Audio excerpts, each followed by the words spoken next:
So owning rental property can be one of the best ways to increase your monthly cash flow. That's no big secret. You want to increase your cash flow month after month, long-term rental properties is a terrific option, but it's not always a walk in the park, so I think it's important to discuss some of the cons that come along with owning rental property as well. So in today's video, I'm going to take a look a little bit more closely at some of those cons, and if you wanted to own rentals in 2018, how might those affect you? That's coming up next.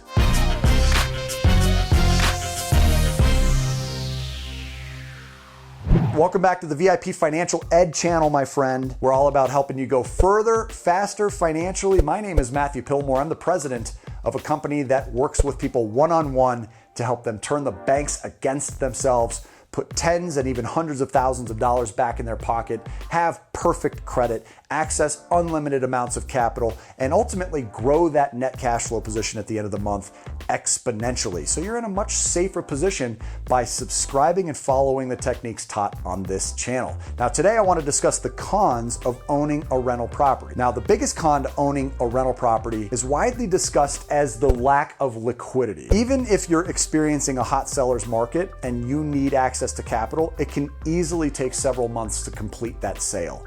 And if your timing is being driven by unexpected short-term needs, oftentimes that can outweigh your long-term goals, and you might not end up getting the best price for that asset. This was made very evident back during the Great Recession in 2008, just one short decade ago, when housing prices around the country plummeted. The second con is that there's no guarantee that the taxes won't rise faster than you can increase your rents, or that insurance premiums won't spike as they've done in the wake of natural disasters, or that insurance claims in such cases will be fairly adjusted. The fact that the interest and principal parts of your mortgage are typically fixed can be a positive in many situations, but if you see those kind of price increases happen faster than your rents, you might find yourself in an unexpected cash flow position that might be a little stickier than you'd hoped for. The third con to owning rental property is that one terrible tenant that you cannot seem to avoid. You wake up in cold sweats thinking about this person, and the problem is, even when you take all the right steps, you might find yourself with that nightmare tenant.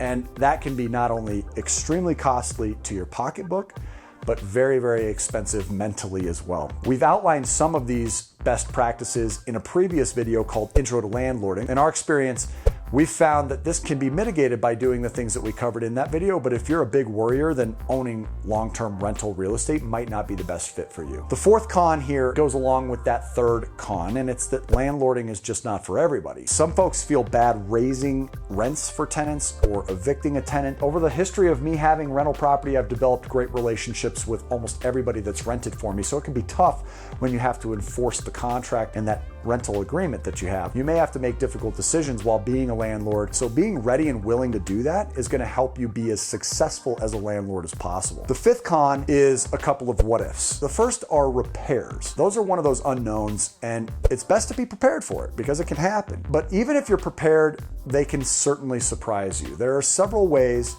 to go about doing your repairs. I think obviously if they're minor enough, you could take them on yourself. You can save costs that way. One of my favorite techniques is actually empowering my tenant to do them if they are super minor. The bigger the repairs and the bigger the replacements that can happen are a big what if. And if you do your diligence up front when you purchase your property, I think you can mitigate much of this and avoid it ahead of time, which is by far the best outcome. So I think the key is to make the investment in those high quality appraisals and inspections ahead of time. The other what if has to do with taxes. Tax codes can change. We've recently seen that with the Trump administration. Sometimes it can be a positive for you as a landlord. Sometimes it can be a negative for you as a landlord. Keep in mind that the tax benefits that you have now might not be there forever, so you cannot count on them. So I think the biggest thing is this. One of my closest friends, who was a coaching member as well, came home from an international trip abroad to find $30,000 worth of repairs necessary on a rental property completely unexpectedly. It was an underground plumbing matter. It went into the city streets, and unfortunately, he, as the personal owner, private owner of that property, needs to take financial responsibility, and he's going to be eating that $30,000 contribution. I'm sure if you look back, he might second guess that property. There really would have been very few ways to avoid that unexpected cost. Luckily, I think that's really unusual, but it is something that's possible. And unlike many investments, real estate is one of those things that can cause that. So you have to analyze your personality type. as indicated in another previous video that we did where we talked about real estate investment associations with Troy Miller, we talked about the benefits of teaming up with your local RIA. Real estate investment associations can easily be identified by visiting a website called meetup.com.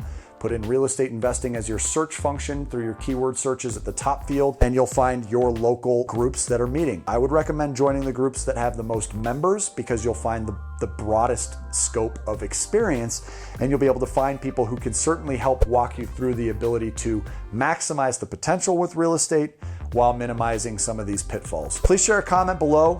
I'd love to see what some of your cons might have been. What has been some of your horror stories, if you have any, or what are your worst case scenarios with rental real estate so far? How do they compare to some of the things that we discussed here in this video? I'd love to hear from you. Also, make sure you hit that like button. If you want us to do more videos on real estate, which is one of our most popular topics here on the VIP Financial Ed channel, throw that thumbs up for us. And finally, if you are attracted to growing wealth, if you want to learn how to use debt in order to create massive amounts of leftover cash flow from one month to the next, hit that subscribe button and turn on the bell notifications so that you're receiving alerts every time we upload new videos to the channel. We look forward to seeing you on the next video. One gentle reminder, if you haven't done so already, make sure you get your free one-on-one coaching session. We offer that to every viewer here on the channel who has at least $500 per month in average cash flow. Once you've achieved that benchmark, there is so much that we can do standing beside you to help you make all the right decisions over the coming months and years. So we look forward to playing a role in your success. I do thank you in advance for your patience, as we always have a long wait for our assistance. And until we speak with you on that call, you make it a great day today, and take care.